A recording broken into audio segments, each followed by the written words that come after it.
for that. I am Karen Lockcolp. I am from the We Turned Out Okay podcast and website.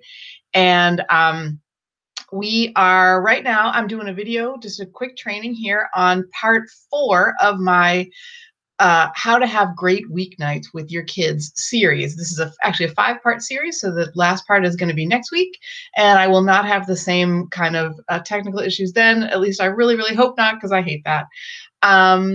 This week we are talking about the mindset. This is really a mindset issue, because what can happen to us a lot of times is we'll get home and we just don't even want to get out of the car, right? Because we know that when we walk in that front door, we are just going to get just a storm of badness, because weeknights can be really, really hard with little kids. And if that is where you are right now, I just want to tell you, I just want to send you some big hugs and to tell you that I know exactly where you are, and I know that it can get better, both because I have made it better for myself, but also because I've worked with parents now for quite a few years. I've had a podcast since 2015, and I've spent decades working with young children and their parents.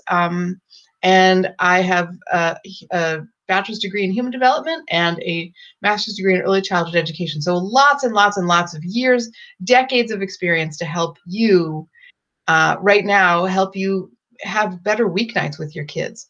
So the first part that I guess I've really got 3 tips that I think are going to help you with these weeknights, and they all kind of get back to mindset. So if you are finding that you don't want to unstrap them from their car seats and go inside because it's just going to be awful, or you don't want to go home because it's just going to be awful. Well, there are things that you can do about that. I think the first part of the mindset is understanding that everybody feels like that sometimes, and there are things you can do to feel better. That's really, really, really what this one is about. And so for these 3, I guess I'm looking around now to locate my 3 steps, because I've got 3 things that you can do to really enjoy this time more with your kids. And what's funny is it kind of starts at other times. It starts without the time actually with your kids. So the first way to combat this kind of sad weeknight feeling is to spend some time in a week doing what you enjoy, whether that's alone time. Like, I have a friend who her expression has always been, she's raising 3 boys, and she's always said, my alone time is for your safety. And I just think that's such a great and clever way to put it. We all need some time to do what we want to do. And if we're not getting that time, then everybody suffers, because we can't be the best parent for our kids. We can't be the best partner for our partner, our partner in life. We can't be best at our job if we're not getting that time that we need for ourselves, whether that is actually alone, whether it's doing some, playing tennis or something like that. Or for me, every winter I get to go skiing with a couple of buddies, consistently weekly. And that is my alone time. I mean, that is my sanity time. But there's other things too, like reading, things you can do that are closer to home. You know what I mean? That you don't have to go. Sometimes you might not even have to leave the home, or if you do, you can leave it on foot because you're going for a walk or something like that, right? Lots of different ways to get alone time. Commit, even if you can just find an hour a week or a couple hours a week, to your favorite things that you like doing. That is going to really, really help you come to these weeknights with your kids before they're in bed, between you get home and then it's bedtime.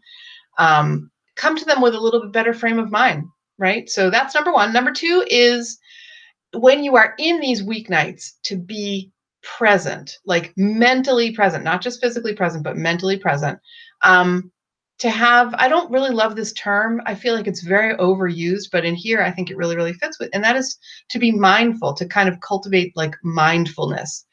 If you are feeling like you're stuck with your kids, and you've got misbehaving kids, you've got kids who are acting up, kids who are just cranky, and maybe you are cranky as well, it can be really useful to kind of shift your mindset about that and basically say to yourself, like, okay, I've got to be here. I've got to do this.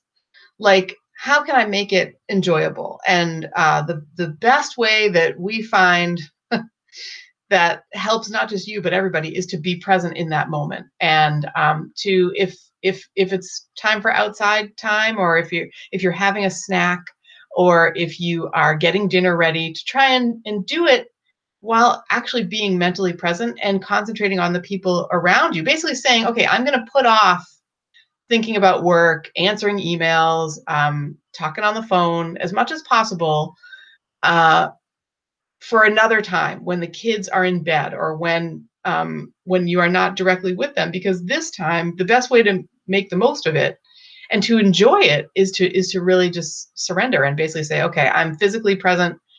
I have to be physically present. I'm choosing to be mentally present, because that's what's really, really, really gonna help you enjoy the time.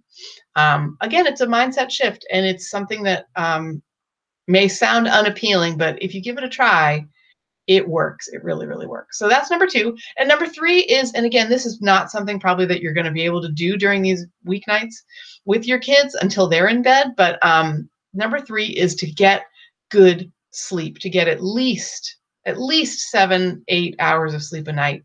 I was listening to the #AmWriting podcast with Jess and KJ this morning, and their guest was Laura Vanderkam, who totally specializes in helping people get find time to accomplish things that they want to accomplish, and also be a good parent and stuff like that. And they talked on this particular episode. Laura Vanderkam said one of my new favorite quotes, which is, for parents, I don't remember exactly how she said it, but for grown-ups, going to bed early is a grown-up's way of sleeping in. And I just thought that is so true. Like, there are mindset issues with, like, we might think, still be kind of in that mindset of like when you were a kid and you were made to go to bed early.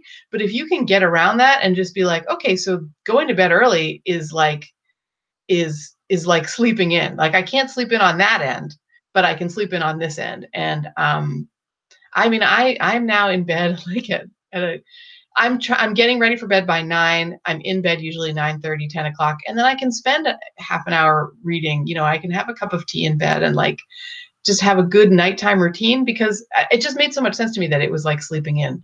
And I also wanted to link to an episode that I did of my podcast with a really amazing guy named Charlie Hone, who formerly had a ton of anxiety and found that what got him out of it was open-ended play. So for 2 reasons I want to link to this. The first one is that he talks about how the way to torture human beings, literally torture them, like people actually do this, is to deprive them of sleep. And the other way that we are tortured, although we don't know it as often, is to deprive ourselves of open-ended play.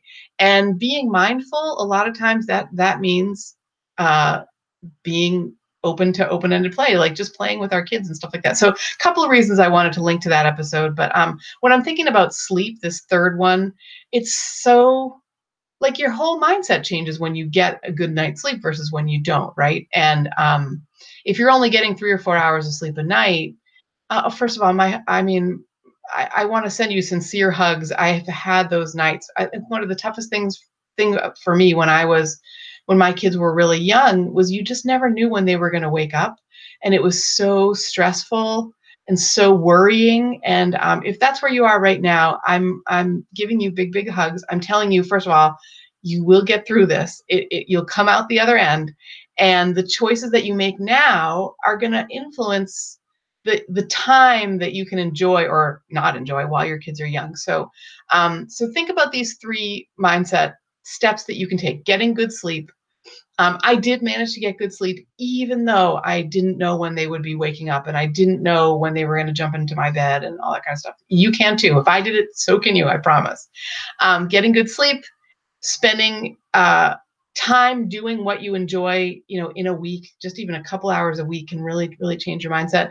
And being present in these weeknights, being present in this moment. And today's episode is part of, as I said, a 5-part series. The the final part is coming up next week. And I've actually got a whole, like, if you want I've got a really great roadmap to good weeknights. I would even say it's a roadmap to great weeknights. It's got all of the best advice from these 5 podcast episodes and 5 YouTube episodes, all incorporated into one short 10-minute video and a 6-point checklist, so that you can, if you download this video, this guide, by going to weturnedoutokay.com/weeknights, you can make tonight's weeknight with your kids be a better weeknight. Like, you can start getting improvements immediately. You can start making this better right now. So go to weturnedoutokay.com/weeknights for that. And then stay tuned, because next week our YouTube live is going to be about troubleshooting weeknights. So even when you've made your best laid plans, things can still go wrong. And next week's is going to be all about what to do when that happens, and keeping on track even with problems. And we're going to be discussing some actual problems and what to do about them. So stay tuned for that. Thank you very, very much for watching today, and I'll see you soon. Bye.